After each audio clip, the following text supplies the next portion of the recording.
அஸ்ஸலாமு அலைக்கும். நான் என்னோட பேர் அஸ்ஸாரு. நான் இந்த தல்பினா பவுடர் ஒரு 6 மாசமா சாப்பிட்டுட்டு இருக்கேன். எனக்கு கொஞ்சம் கிரியேட்டின் அதிகமா இருந்தது.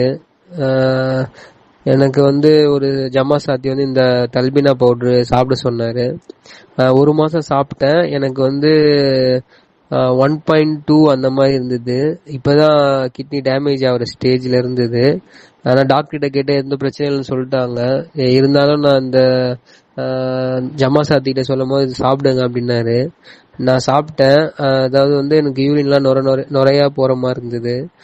அதுக்கப்புறம் இது சாப்பிட்டு பார்த்தோன்னே 1 மாசம் கண்டினியூவா சாப்பிட்டேன். எனக்கு 1.2 இருந்தது. 0.6 வந்துடுச்சு. நல்ல யூரினும் நுரையா போகாம நல்ல தெளிவா நல்லா கிளியரா போச்சு. யாருக்காவது இந்த மாதிரி ப்ராப்ளம் கிரியேட்டின் அதிகமா இருக்கு 2-3 இருந்தா கூட தயவு செஞ்சு இந்த இந்த தல்பினா தயவு செஞ்சு ஃபுட்ல காலை உணவா எடுத்துக்கோங்க. நல்ல ரிசல்ட் கிடைக்கும். கண்டிப்பா டயாலிசிஸ்லாம் நீங்க அவாய்ட் பண்ணிக்கலாம். ட்ரை பண்ணி பாருங்க.